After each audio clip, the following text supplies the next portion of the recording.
Hi, this is Kenny. Welcome to lesson number 10.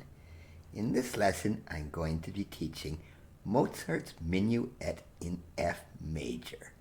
A little information on Mozart. He was born in 1756 in Salzburg, Austria, and he died in 1791, making him 35. Not a very long life, but in that life he was extremely prolific.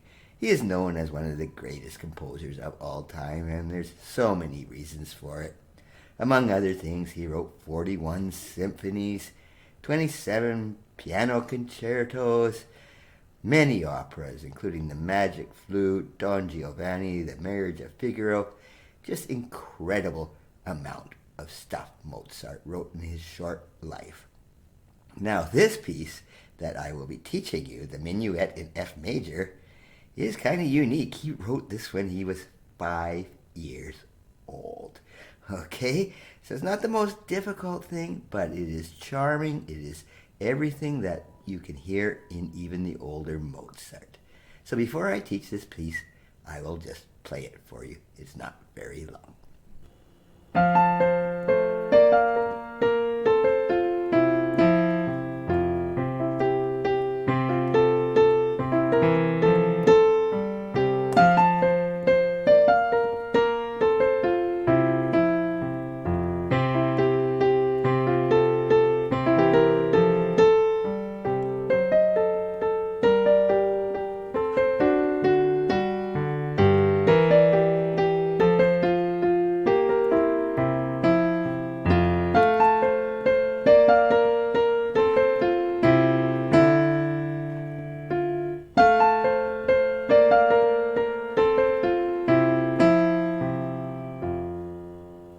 Okay, first of all, I just want to describe what is a minuet.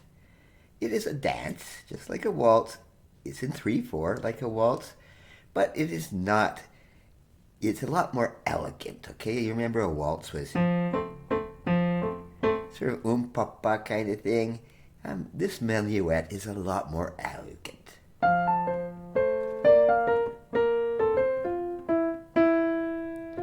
A little slower and an elegant dance, but it's an old dance form. Mozart certainly not the first one to use it and certainly not the last, but it is a dance form.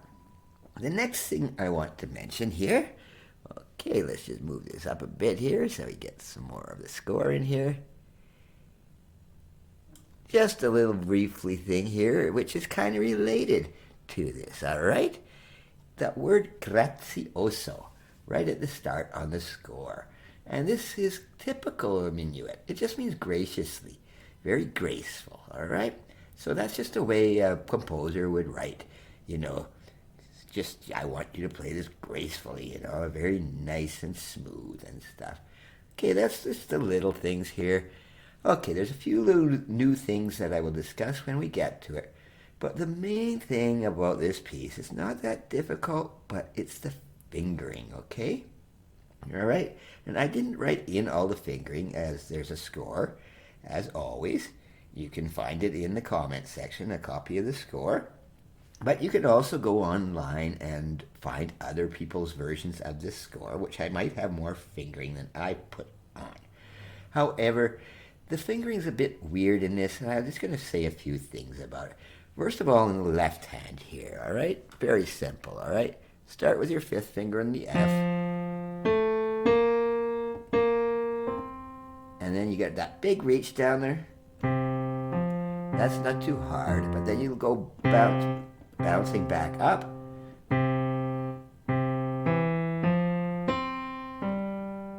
Again, as always, you can use your own fingering, but just whatever is comfortable, okay? So that's not too hard. In the right hand,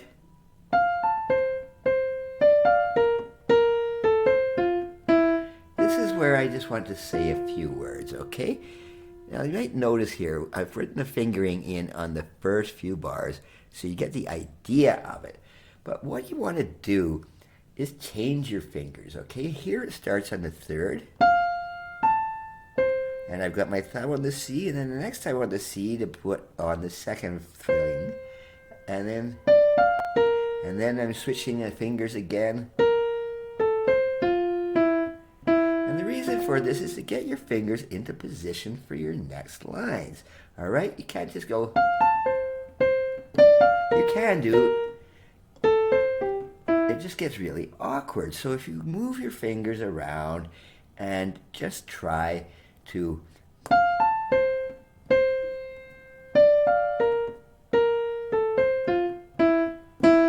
I know that might sound a bit confusing at first. Why not play the same note all the time? Because in the next chord you do.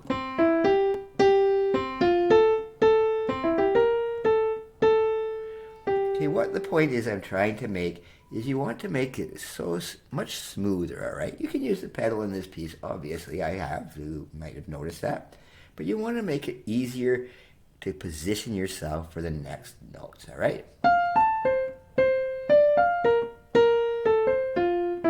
All right, so you don't have to, just because it's the same note, you don't have to put your same finger on it, if that makes any sense at all right? The left hand's very easy in this piece, all right? And always, as always, practice the hands separately. You know, once you're getting used to the score, don't do it as fast, just...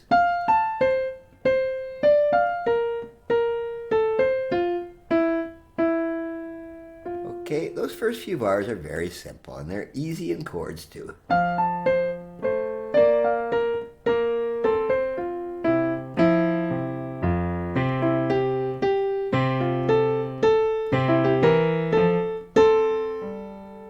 Alright, very easy chords. It went from F to B flat, F to C to F. Just standard 3 chords.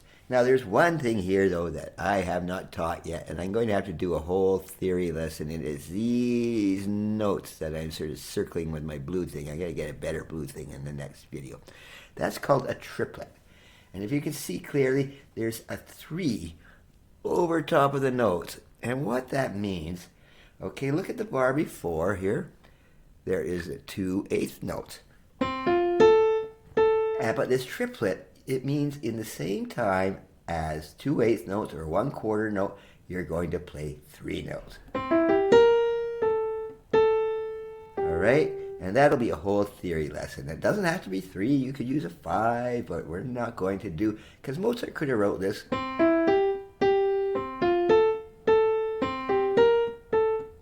But he did not. He wrote, just changed it up, all right? So that is called a triplet. All right. Now, the other thing, I think I mentioned in another video, is this thing here. It's the little funny thing at the end of that line. That's just a repeat mark. It means you go right back to the start, play it one more time. Okay?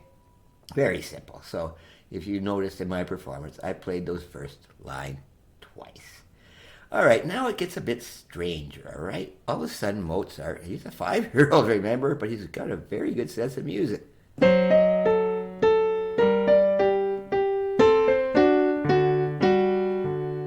What did he just do there? He actually changed the key, all right? Instead of F major, he went up to G minor. Right, which I'll discuss a little bit later in this lesson. But a composer doesn't have to stay in the same key all the time. The main thing is, just remember, he did this for sound's sake, all right? So we're in F major, but then he just changed it.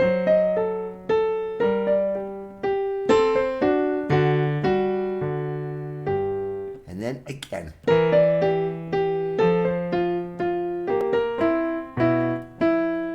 Went right back to F major. Sorry, stumbling there. But from G minor and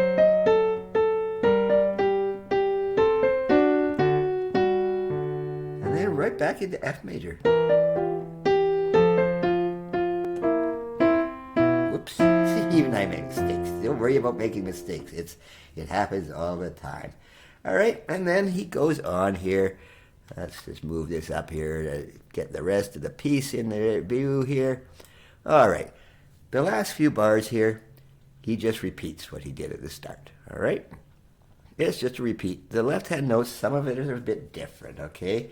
For example, here, instead of F, they had the first time, he just went from A flat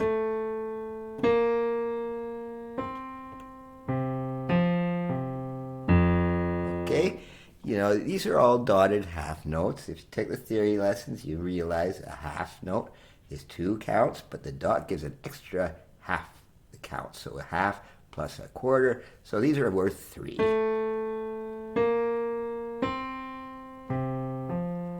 Okay. The one thing here, though, that's a little bit strange is this symbols here. Look at these things. They look little kind of like eyes. Like little eyes with eyebrushes over the top of them. And those are funny little things. I don't know why they're drawn that way, but they're called pause marks. All right? So that means you can just hold them for a little longer. All right? It's just for effect, okay? So those are called pauses. That's pretty much all I can say. So it kind of goes like this.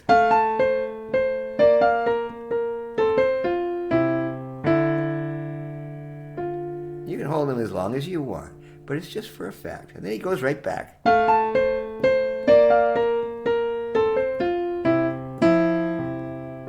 And ends it.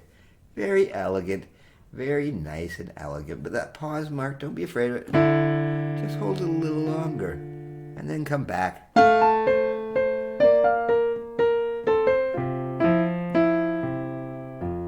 Okay, lovely little minuet written by Mozart when he was 5. He already knew how to compose quite well, that's for sure, all right? Give him all the credit in the world. Okay, on to a scale. Yes, here we go. Yes, you get a scale again here. All right. All right, the next lesson we are going onwards, and I'm going to explain just after I teach you how to play the scale. I got something to say about what we are actually going on to do next. But this is the B flat major scale. Okay, we're adding one more flat now. Okay, B flat. We were in F, now we got the B flat and the E flat. Now the tricky thing about this one, again, is fingering. And I've written the whole fingering out here. Again, you can print off this cheat sheet they've given you with the B flat major scale and all of its relative minors. But this one's got some really strange fingering, okay? Because it's got these, you don't want to be playing, it's really hard. The standard finger, the 1, 2, 3, all right? But this one is really tricky. You start with the 3rd finger on B flat, and right away you pass the thumb under, and then thumb under again, and you end up with your 4th, and then you come over, and 3, and pass the thumb over. So it is a bit of a trickier fingering scale. So just look at the fingering I gave you in the comment section, all right? Because this one's a little bit harder to get used to. Once you're used to the standard fingering, this was weird. So it's 3 to start, and then right away pass the thumb under, and pass the thumb under to the F, 3rd over, and the 3rd over. And the left hand is very strangely too. So in this case, you start with the 3rd, and then you pass the 4th over, which might be a little tricky at first. And then just pass the 3rd over and right back down. So pass the 4th over here, 3rd, and then back to the thumb. So that is probably the hardest scale I've given you to date, all right? And there are harder ones, believe me. This one's not too bad. But eventually, again, you'll...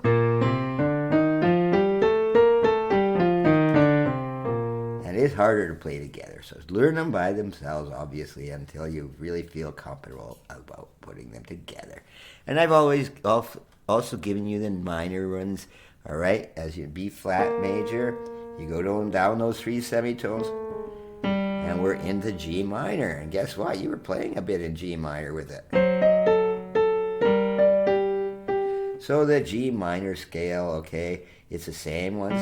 The natural uses a key signature of the same thing, the B flat and the E flat. That's the natural G minor.